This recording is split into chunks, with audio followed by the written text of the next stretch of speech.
You're the first person who's been kind to me all day. Everyone deserves warmth, ma'am. Nana. She saved me from the cold. Bitter and chemical, the scent of bleach never completely washes out of the skin, settling deep into the cracks of the knuckles. Cora was on her knees, scrubbing another woman's floor when the blizzard suddenly hit. Then came the heavy knock. Opening that door didn't just let the frost inside it, let the wolves in too. The draft from the window rattled the cheap plastic blinds. It sounded like teeth chattering. Her room sat above the detached garage of the Harrington estate, a glorified closet with a radiator that only hissed when it felt like it. Outside, the world was ending.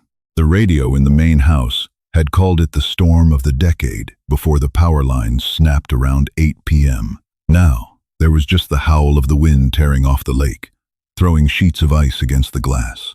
Cora sat on the edge of her mattress, rubbing her hands together. They were raw, pink, and flaking. Mrs. Harrington liked her baseboard spotless, and she didn't believe in providing rubber gloves. Cora was 24, but her hands looked 50. She blew on her fingers, trying to ignore the gnawing ache in her stomach. Dinner had been half a sleeve of stale saltines and tap water. Then, a sound. Not the wind, not the groaning of the old garage roof. A thud, muffled, heavy, right at the bottom of the exterior wooden stairs leading to her door. She froze, her breath plumed white in the freezing room. She wasn't brave. When she had exactly $32 to her name and her employment relied on keeping her head down, she had learned to ignore things that went bump in the night. It was probably a stray dog or a trash can blown over. She pulled her thin, moth-eaten blanket up to her chin. Thud. Weaker this time, followed by a scrape. Cora squeezed her eyes shut. Don't go out there. Let it be. But the silence that followed was worse than the noise. It was a heavy, dead silence. She cursed, threw off the blanket, and shoved her feet into damp work boots. She didn't bother lacing them. She grabbed the heavy cast-iron flashlight she kept by the door, more for bludgeoning than illuminating, since the batteries had died a month ago, and wrenched the door open. The cold hit her like a physical blow. It sucked the air right out of her lungs. The snow was driving sideways, blinding and sharp. She leaned over the railing, squinting into the dark. A lump of black fabric sat wedged between the bottom step and the frozen brick wall of the garage. She trudged down the steps, the wood slick with ice. When she reached the bottom, she nudged the pile with the toe of her boot. It groaned. It wasn't a dog. Cora crouched, brushing away a layer of snow. A face peered out from the folds of a heavy, soaked wool coat. An old woman. Her skin was the color of skim milk, her lips carrying a terrifying, bruised tint of blue. She had a silk scarf tied around her head, completely ruined, plastered to her thin gray hair. "Hey," Cora said, her voice entirely lost to the wind. She shook the woman's shoulder. It felt brittle, like a bundle of dry twigs. Her eyelids fluttered. She looked at Cora, and there was no plea in her eyes, just a dull, glassy acceptance. She was dying, right here, by the garbage bins. A wave of intense, selfish irritation washed over Cora. Why here? If she died here, the police would come. The Harringtons would be furious. Cora would be questioned. She might lose her job. She didn't want to save a life. She just didn't want the paperwork and the eviction that would inevitably follow a death on her doorstep. "Come on," she muttered, grabbing the woman under the arms. She weighed almost nothing, but she was dead weight. Getting her up the 15 wooden steps was a grueling, ugly process. Cora slipped twice, skinning her knee through her jeans, banging the woman's shin against the railing. She wasn't gentle. She was just desperate to get out of the wind. Her muscles burned, and her chest heaved with cold air that tasted like copper. She finally dragged her into the room and kicked the door shut. The sudden absence of the wind was deafening. Cora hauled her onto the narrow bed.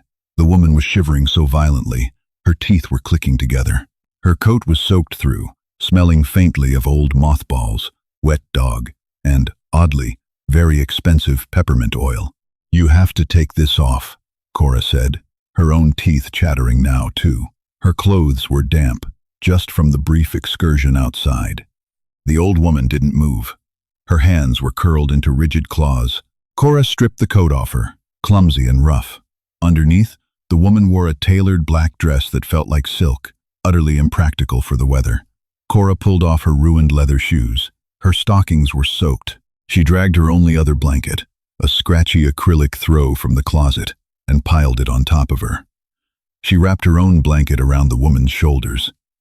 It wasn't enough. The room was barely warmer than outside. Cora went to her hot plate. The power was out.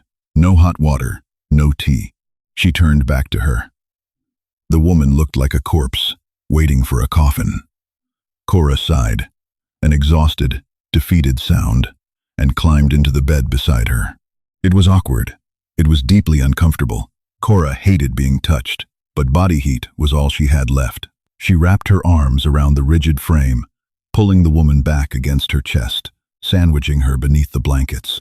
She was freezing, radiating a chill that seeped straight into Cora's bones. "I'm not a saint," Cora whispered to the dark room, her breath stirring the sparse hair on the woman's head. "If you die in my bed, I'm throwing you back outside." She didn't answer, but after an hour, the violent shivering slowly subsided into a weak, rhythmic tremor. The smell of peppermint and wet wool filled the small space. Cora lay awake, staring at the ceiling, feeling the cold gnaw at her toes, bitterly regretting every choice that had led her to this icy mattress. Cora woke to a blinding, painful light. The storm had broken. The morning sun was reflecting off 2 feet of fresh, pristine snow outside the window, turning her dingy room into a brilliant white box. Her back was stiff, aching down into her tailbone. She shifted, groaning, and reached out. Empty.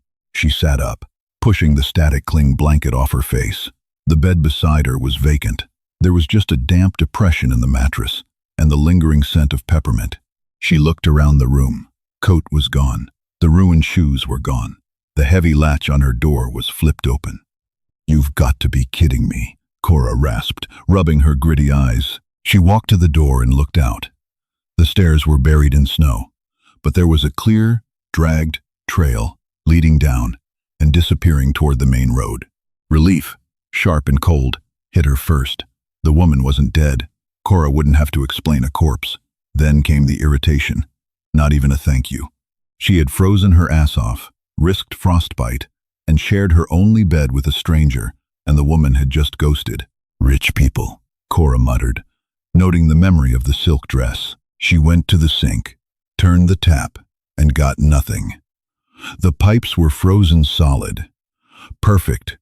She had 30 minutes before Mrs. Harrington expected her in the kitchen to start scrubbing the pans she had inevitably let soak overnight. Cora pulled on a dry sweater, running a brush through her tangled hair. She was halfway through tying her boots when the sound started. It wasn't a plow. It was a low, synchronized hum. A heavy, vibrating growl that made the cheap glass in her window tremble. She stood up and parted the blinds. 4 black SUVs, massive and absurdly clean, were crawling up the Harringtons' long, winding driveway. They didn't care about the snow. Their thick, chained tires chewed through the drifts with brutal efficiency. They bypassed the main house completely. They were heading straight for the garage, straight for her stairs. Cora's stomach dropped into her shoes. A cold sweat broke out along the back of her neck. The vehicles parked in a tight, aggressive semicircle, boxing in the bottom of the stairs. The engines idled, blowing thick plumes of white exhaust into the freezing air. The smell of burning diesel seeped through the window frame. The doors opened simultaneously. Men stepped out. They weren't cops. They wore dark wool overcoats, heavy boots, and leather gloves. They moved with a terrifying, silent coordination. From the lead SUV, a man emerged. He didn't look like the others. He didn't wear a coat, just a dark suit over a black shirt, completely unbothered by the single-digit temperature. He was tall, broad-shouldered, and moved with a heavy, exhausted sort of grace. His dark hair was windblown, and his jaw was covered in thick, dark stubble. But it was his face that made Cora take a step back from the window. It was carved out of granite and exhaustion. His eyes, even from that distance, looked like black ice. He radiated a quiet, suffocating violence. He didn't look at the main house. He looked straight up at her window. Cora stepped back, her pulse suddenly beating in her teeth. Run! The instinct was primal, overpowering, but there was nowhere to go. Her room had one door. She heard the heavy crunch of boots on the wooden stairs. They weren't knocking. They were coming up. Crack. The door didn't just open. It splintered inward. The cheap lock tore right out of the doorframe, sending wood chips flying across the linoleum floor. Two men stepped in, filling the small space instantly. They didn't draw weapons, but their hands hovered near their coats. They scanned the room in 2 seconds flat, their eyes dismissing her as a threat immediately. Then, he walked in. The room seemed to shrink. He had to duck slightly to clear the broken doorframe. Up close, he smelled of cold ozone, expensive tobacco, and stale coffee. His eyes flicked around the room, landing on the damp spot on the mattress, then finally settling on Cora.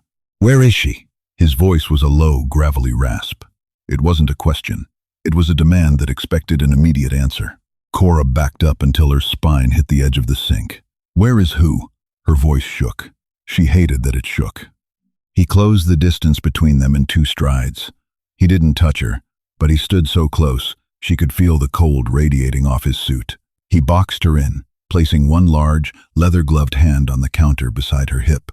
"Do not play stupid with me," he said, his voice dropping an octave. An old woman, sleet gray hair, black coat. She was here. "She left," Cora blurted out, her survival instinct overriding her pride. "I don't know where she went. I woke up, and she was gone." "Ah!" He stared at her. His eyes searched her face, dissecting her fear, looking for a lie. He leaned in, a fraction of an inch. "You're lying." "I'm not," she snapped, anger briefly flaring through the terror. "I found her outside last night. She was freezing. I dragged her in here, let her thaw out, and when I woke up, she had taken off. I don't know her. I don't care who she is. Get out of my room." The 2 men by the door shifted, a subtle, threatening movement. The man in front of her just held up a hand, silencing them without looking. He looked down at the bed. He walked over to it, pulling off his right glove. He pressed his bare hand flat against the damp mattress. He touched the cheap, acrylic blanket. He looked at the floor, noting the scuff marks where she had dragged the woman inside. He turned back to Cora. The raw violence in his posture hadn't faded, but the shape of it had changed. It had sharpened into something intensely focused. "You brought her in," he said, stating a fact. "She was going to die by the garbage cans," Cora said defensively, crossing her arms over her chest to hide the shaking.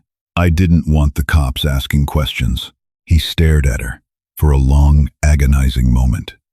The silence stretched until Cora felt like her eardrums were going to pop. "What's your name?" he asked. "Cora," she said. He looked around the room again, the peeling wallpaper, the rusted hot plate, the cracked window. His lip curled slightly, a microscopic expression of distaste.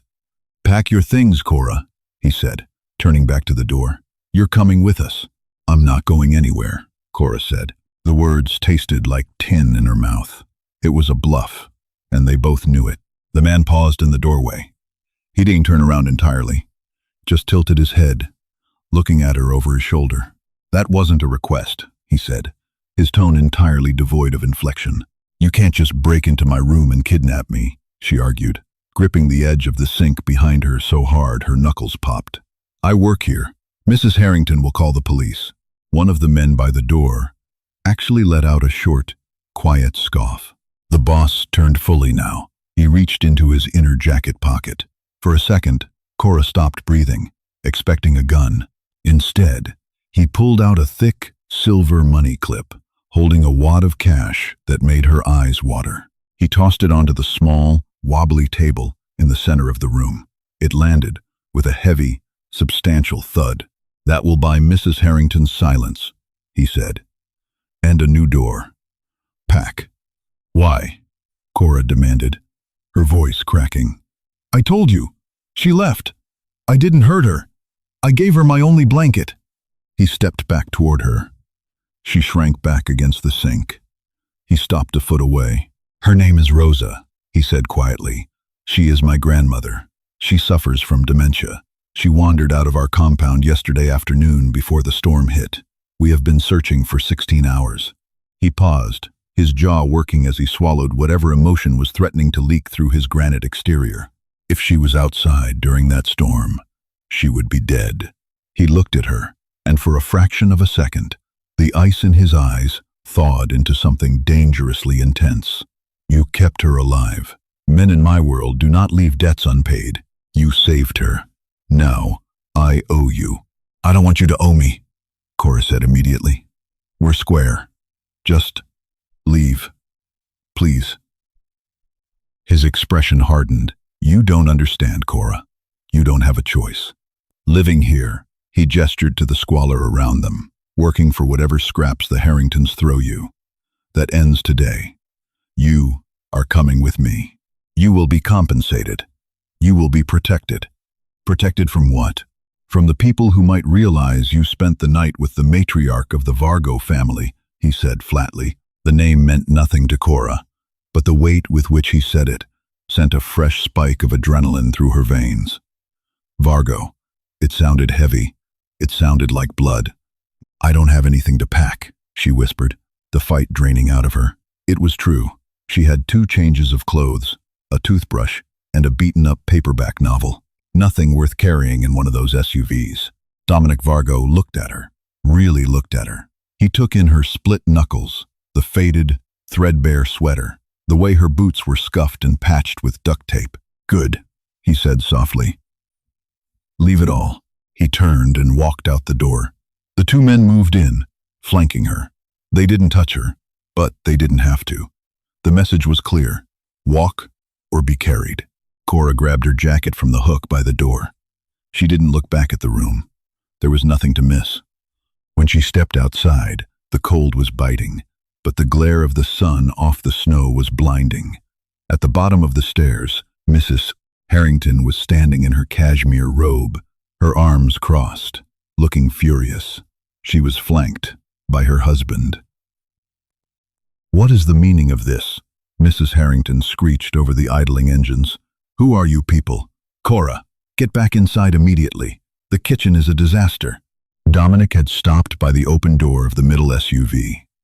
He turned slowly, looking at the wealthy, pathetic couple. He didn't raise his voice, but it carried perfectly over the noise. Cora's employment here is terminated, Dominic said. Excuse me? Mr. Harrington blustered, stepping forward. You can't just... Dominic took 1 step toward him, just one. Mr. Harrington stopped dead. The arrogance bled out of his face, replaced by a sudden, primal realization of his own mortality. It was fascinating to watch a millionaire realize his money meant absolutely nothing against the man standing in his driveway. I left $20,000 in cash on her table, Dominic said, his voice deadly calm. Consider it payment for the damaged door. If either of you ever utter her name again, or contact the authorities regarding her departure, I will burn this estate to the ground with you inside it. Do we understand each other? The silence that followed was absolute. Mrs. Harrington's mouth opened and closed like a dying fish. Mr. Harrington simply nodded, a jerky, terrified motion. Dominic didn't wait for a verbal answer. He turned back to the SUV and gestured to the open back door.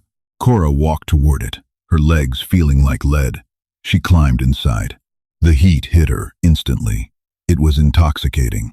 The air smelled of rich leather and the faint, spicy scent of Dominic's cologne. The doors chunked shut with a heavy, vault-like solidity, sealing out the wind, sealing out the Harringtons, sealing out her old life. Dominic slid into the seat beside her. He didn't look at her. He stared straight ahead at the snowy driveway. Drive, he ordered the man behind the wheel. The massive vehicle lurched forward, powerful and smooth. Cora sank back into the plush leather, her cracked red hands resting on her knees. She had wanted to escape the Harrington estate for 2 years, but looking at the cold, beautiful, terrifying profile of the man sitting next to her, she realized she hadn't been rescued. She had been acquired, and the cage she was stepping into was going to be much, much harder to break out of. The drive took 40 minutes, Cora spent 39 of them staring at the privacy partition, separating them from the driver, counting the faint, horizontal lines in the tinted glass. Dominic didn't speak. He spent the entire ride looking at a tablet, his thumbs scrolling with a rhythmic, mechanical swipe. He didn't look like a man who had just kidnapped a maid. He looked like a man reviewing a quarterly earnings report. They turned off the main highway onto a private, unplowed road that snaked upward into the heavily wooded hills. The trees here were ancient, their branches sagging under the weight of the snow, creating a claustrophobic white tunnel. At the end of the road stood a gate. It wasn't ornate wrought iron. It was solid, reinforced steel, painted matte black, flanked by cameras that tracked their approach. It slid open silently. The Vargo compound didn't look like a mob boss's mansion from the movies.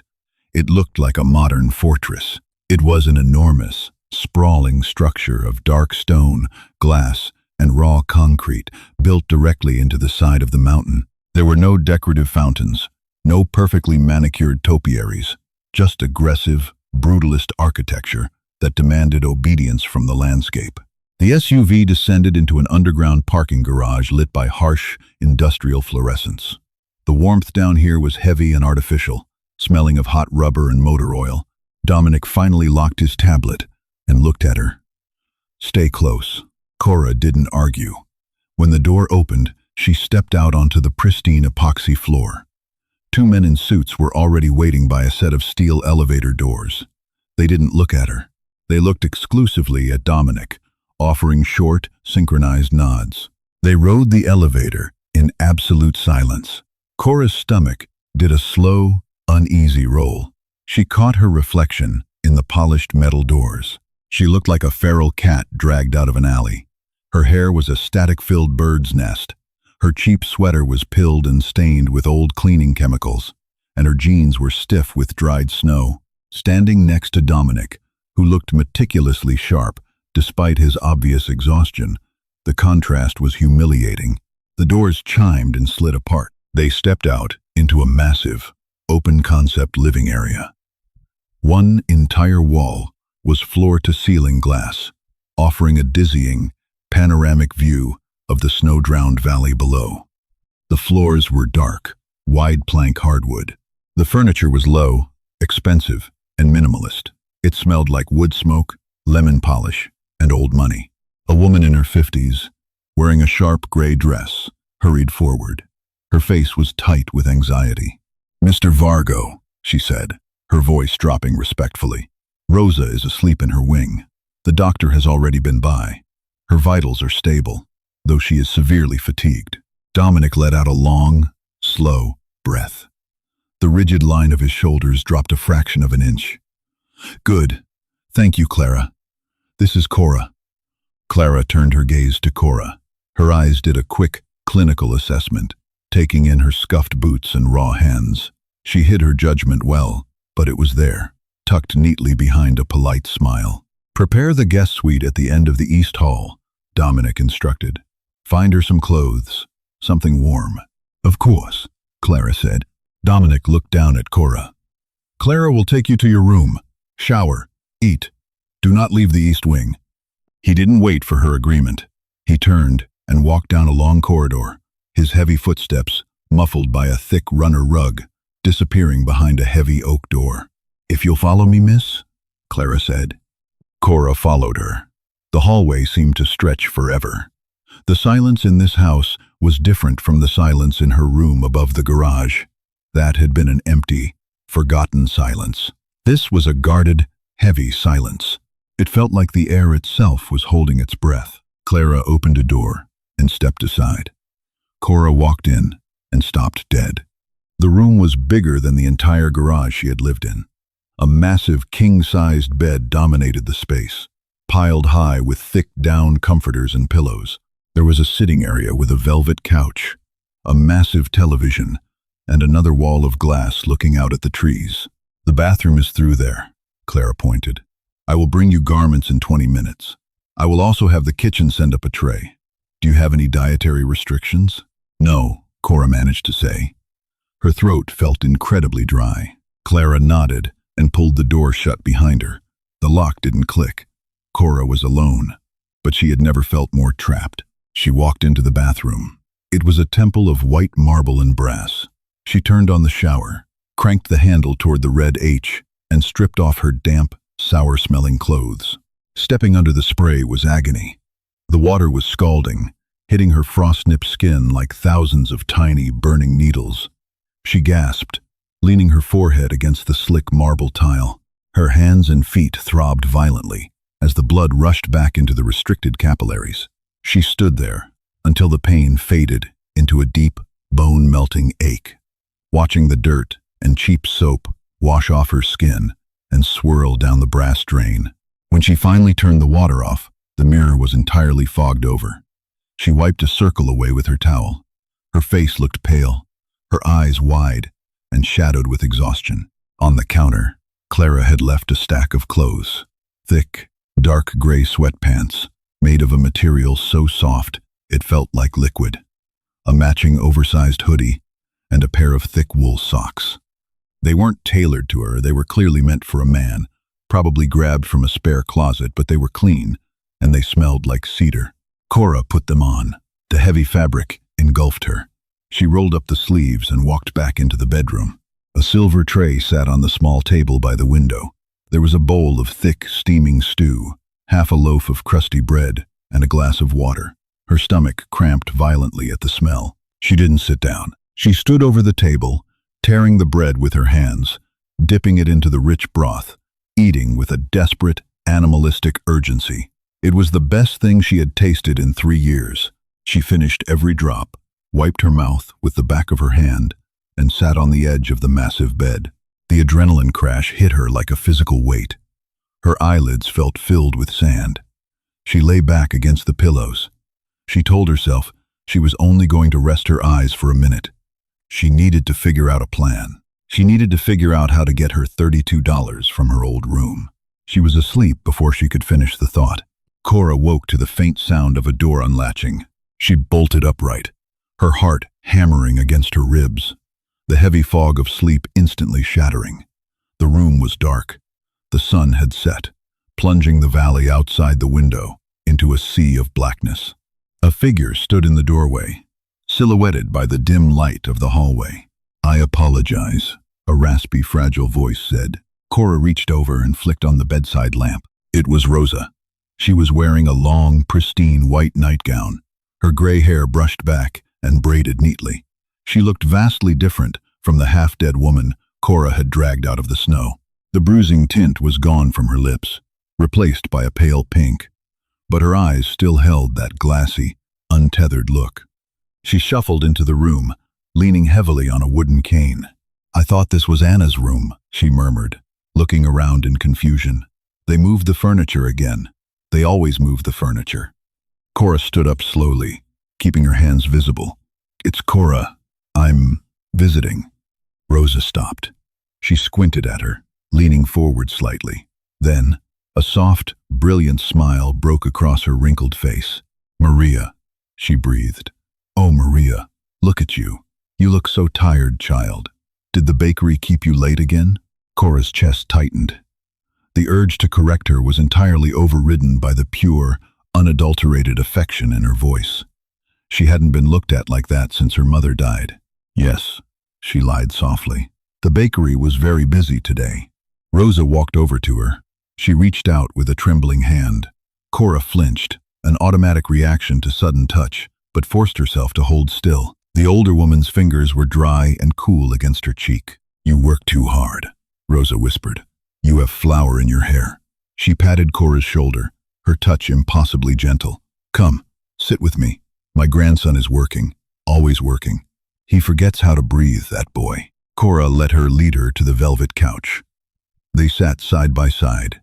Rosa smelled of the same expensive peppermint oil from the night before, clean and sharp. For 20 minutes, she talked. She talked about a bakery in Brooklyn, about a man named Vincenzo who always bought the stale loaves, about a dress she was sewing for a wedding that had likely happened 50 years ago. Cora just listened. She nodded. She offered vague, agreeable hums. It was surreal. Sitting in the fortress of a Mafia boss, wearing his clothes, pretending to be a ghost for an old woman whose mind was slowly eroding. Nonna. The voice came from the doorway, low and startling. Cora jumped. Rosa didn't. She turned her head slowly. Dominic was leaning against the doorframe.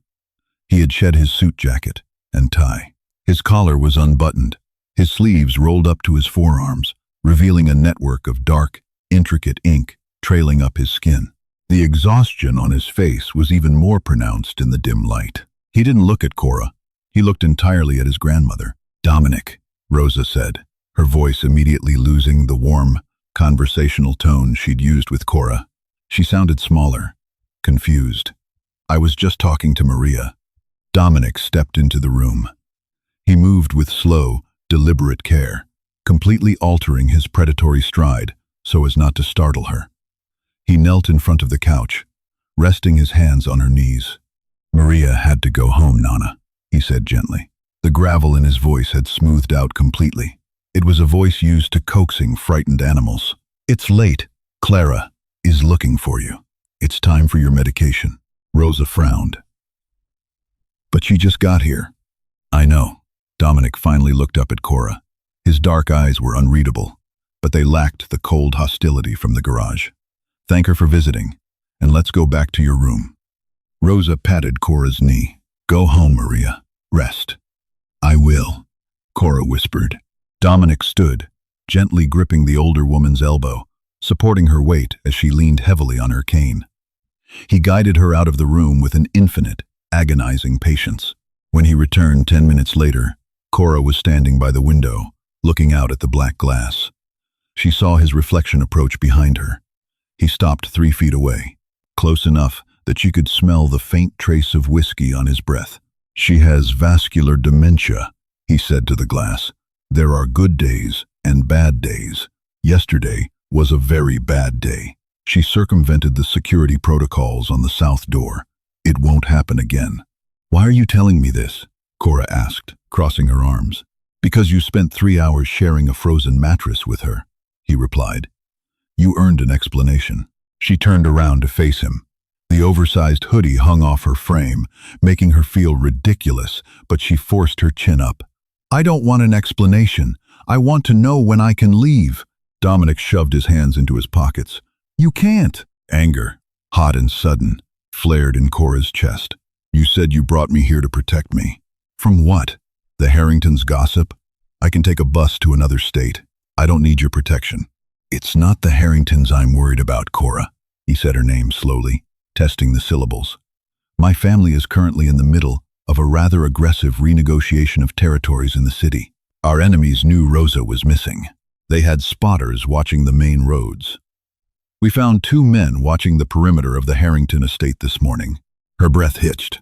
"Watching me?" "Watching the house," he corrected, "trying to see if we found her. If they had gotten to her before my men did, they would have used her as leverage. If they realize you are the reason we recovered her before she froze to death." He let the sentence hang in the air, heavy and lethal.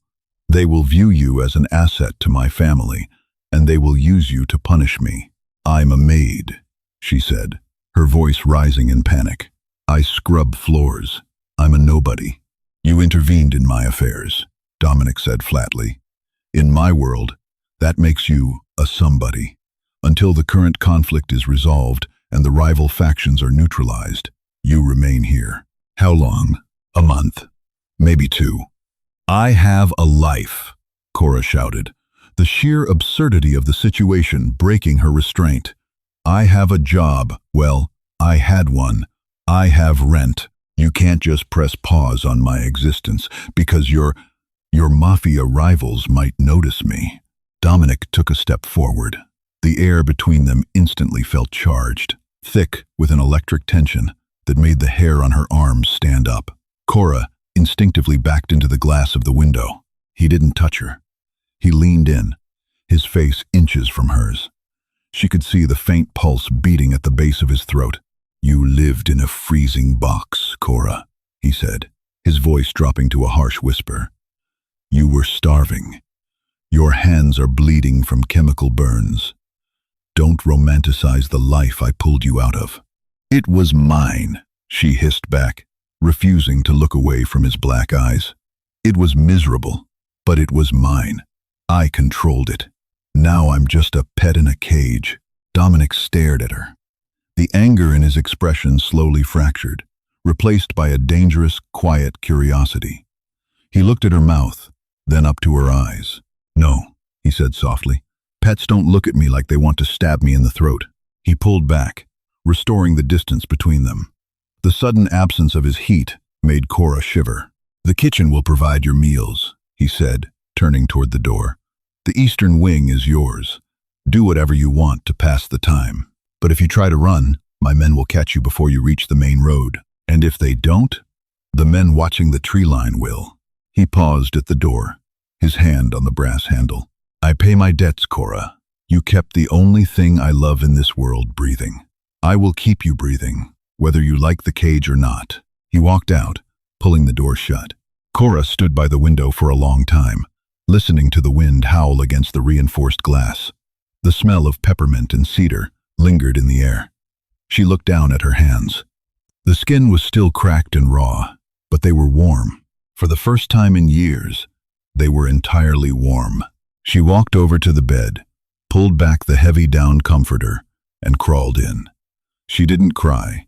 She didn't panic. She just stared at the ceiling, feeling the suffocating weight of the gilded roof over her head. She had traded the freezing cold for the fire, and as she pulled the blankets up to her chin, she realized the most terrifying part wasn't that she was trapped. It was that, as she remembered the steady, dangerous heat in Dominic's eyes, part of her didn't want to run. Did this gritty, slow-burn Mafia romance hook you? If you loved Cora's fierce defiance and Dominic's dangerous gratitude, hit that like button, subscribe to the channel, and turn on notifications so you never miss the next part of the story. Share this video with your friends who love dark, grounded romance with real stakes. Drop a comment below should Cora try to escape, or should she trust Dominic. Let us know, and we'll see you in the next upload.